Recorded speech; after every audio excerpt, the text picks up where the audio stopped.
কাজে যাইতেছেন? কি অবস্থা, ভালোই আছেন? খানা টানা খাইছেন? খাইছেন নি? আপনি চিনেন তো আমার মনে হয়, চিনেন নি? এদিকে আইন। খানা টানা খাইছেন নি? আপনারা কি এমনি বৈশাখ কাজ করেন? বাইরে সবসময়। আমি আরো ঘুরান দিয়ে গেলাম, আমি চিন্তা করলাম যে আবার আপনার কোথাও গেলে আমি নামাই দিই। রুম পাশেই। মানে কেমন কি বাইরে কাজ করে কিরকম কি ফায়দা হয়? গ্রুপও লাগানো, কোনো কিছু দেশে যাইতে পারি না, থাকতে পারি না, এভাবে আছি। ধরে নিল 3.5 6 মাস ধরে বাইরে কাজ করি। ধরে নি 3.5 ওই মানে এই কামে এক্সপায়ার থাকার কারণে দূরে নিয়ে ছেড়ে দেন। এই কারণে সমস্যা আছে। ইয়া পানি দাও।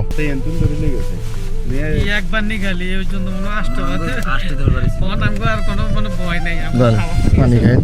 পানি তো ওই ছোট পানি আছে না, দাও পানি দাও। দয়ন ভাই এটা দাও, আপনারা খাইেন। পুড়ে গেছে বুঝছেন নি, কয়েকজন দিয়েছি, এখন 2টাই আছে, আপনারা 3জন মিলে খাইেন।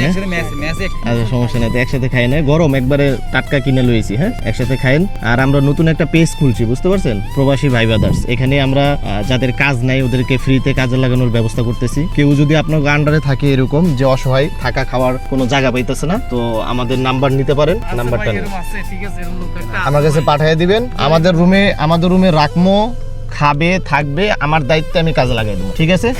যদি থাকে আমার কাছে দিবেন। হ্যাঁ হ্যাঁ, অনেক সময় নাম্বারটা বিজি পাইবেন, কারণ অনেকেই ফোন দেয়। হ্যাঁ হাইলের ভিতরে আমাকে, আপনি তো অফিস চিনেন না আমাদের, একবারে বাঙালি মার্কেট যায় সিটি ফ্লাওয়ারের সামনেই। হ্যাঁ হ্যাঁ, সিটি ফ্লাওয়ারের সামনে। ওকে, ভালো থাকেন। ওকে, দোয়া করেন আমাদের জন্য। ইনশাআল্লাহ দোয়া ওকে করব ভাই। আপনি ওকে, আসসালামু আলাইকুম।